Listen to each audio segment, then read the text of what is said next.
안녕하세요. 크리에이터 하창근 법무사입니다. 오늘은 구독자님 질문사항 중에 전세권 설정 등기와 주택임대차 보호법상의 대항력의 차이가 궁금합니다 라는 질문이 있었습니다. 질문자님의 질문 취지는 아마도 대항력을 갖추고 확정일자를 부여받으면 나중에 보증금을 전액 돌려받을 수 있다고 하는데 굳이 비싼 비용을 들여서 전세권 설정 등기를 해야 될지 말아야 될지를 고민하고 계시는 것 같아요. 입주를 얼마 남지 않은 시점에서. 결론적으로 말씀드리면 주택임대차 보호법상 대항력을 갖추고 확정일자를 부여받았을 때랑 전세권 설정 등기를 했을 때랑은 효력은 동일합니다. 임대차 기간과 전세 기간이 끝나고 보증금을 돌려받을 때는 후순위 권리자, 기타 채권자에 우선하여 보증금을 돌려받을 수 있다라는 효력, 권리는 똑같은데 보증금을 돌려받을 수 있는 절차 면에서 약간의 차이가 있고, 그리고 주택임대차 보호법상 대항력은 처음 취득할 때와 보증금을 돌려받는 마지막 순간까지 항상 유지를 해야 되는 게 중요한데, 전세권 설정 등기는 주택의 인도 및 전입신고 이런 건 필요가 없다는 겁니다.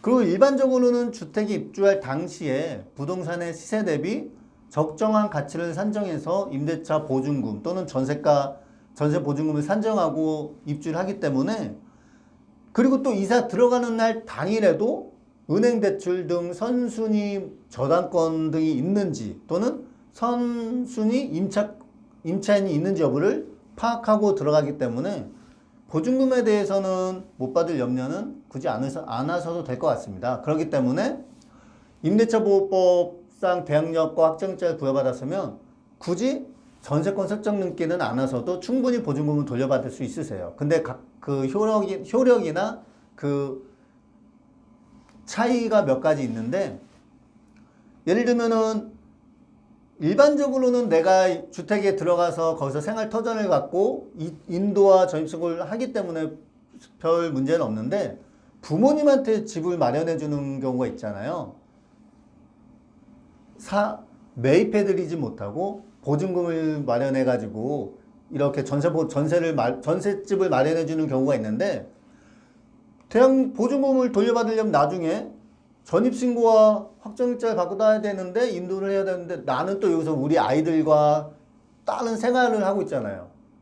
그럼 전입신고도 못하고 주택인도도 못하는데 보증금은 내 돈으로 부모님은 모시고, 그런 상황에서는 굳이 주택의 인도와 전입신고 뭐 이런 대항력을 안 갖춰도 되는 전세권 설정 등기를 활용하시는 분들이 계세요.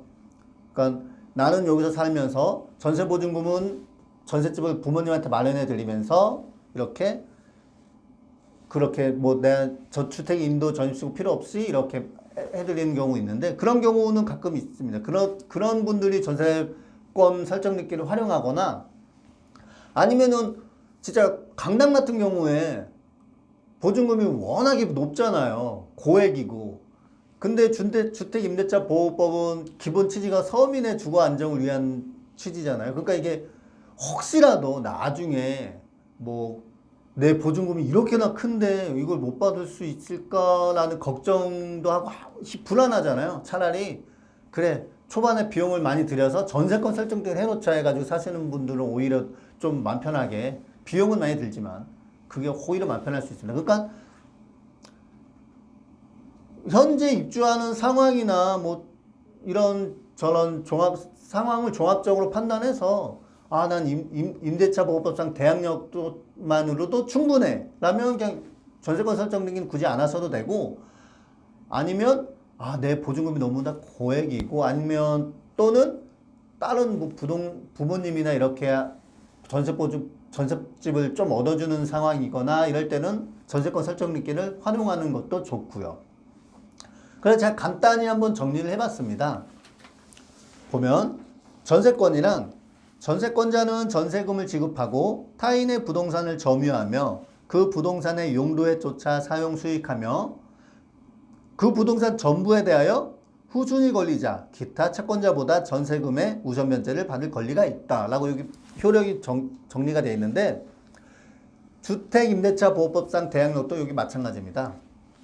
주택임대차보호법 3조에 규정하고 있는데요. 임대차는 그 등기가 없는 경우에도 전세권 설정 등기처럼 전세권자처럼 등기부상에 등기를 못하는 경우에도 임차인이 주택의 인도와 주민등록을 마친 때에는 그 다음 날부터 제3자에 대해서 효력이 생긴다라고 규정하고 있는데 그 효력이란 밑에 보면 대항력의 효력은 주택임대차보호법 3조에 2에서 규정하고 있습니다. 쭉 내려오면 후순위 권리자나 그 밖의 채권자보다 우선하여 보증금을 변제받을 권리가 있다 라고 해서 전세권이랑 효력은 동일합니다. 근데 이제 차이가 몇 가지 있습니다. 절차적으로. 차이를 제가 또 간단하게 표로 정리해 봤는데요. 전세권 설정했을 때와 대항력을 갖춘 임차인이 확정일자를 부여받았을 때의 차이는 신청하는 절차에서도 약간의 차이가 있습니다. 전세권 설정은 임대인과 함께 공동으로 등기소에다 신청해야 되고요. 대항력을 갖추려면은 임차인이 주민센터에 단독으로 신청하면 됩니다. 비교적 간편하고요. 그리고 필요 서류가 뭐가 있나 봤더니 전세권 설정하기 위해서는 임대인에게는 등기권리증, 인감증명서, 인감도장, 그리고 임차인한테는 임대차 계약서, 주민등록 등본, 그러니까 전세계약서, 주민등록 등본, 도장 이렇게 좀 서류가 비교적 복잡하고 하지만 대항력을 갖추기 위해서는 임대차 계약서와 사본에다가 신분증 가지고 주민센터에 가시면 되고요. 그리고 여기서 이제 가장 큰 차이가 효력 면에서 있는데요. 효력 발생 시기, 효력이 언제 발생하냐를 보면 전세권 설정할 때는 설정 등기 즉시 그날 당일에 효력이 발생하는데 대항력은 차이가 있습니다. 전입신고하고 주택의 인도를 받은 다음 날, 좀 요즘에 이게 여기에 대해서 좀 의견이 많이 있습니다. 이것도 즉시 그날 당일 효력이 발생해야 된다고 하는 바꾸자라는 취지에 맞는데 이건 그렇게 해야 될 것 같아요. 하여튼 주택의 인도와 전입신고한 다음 날 효력이 발생하고 전세권에 있어서는 아까 설명드린 대로 전입신고나 또는 주택에 실질적으로 들어가서 살 필요는 없어요.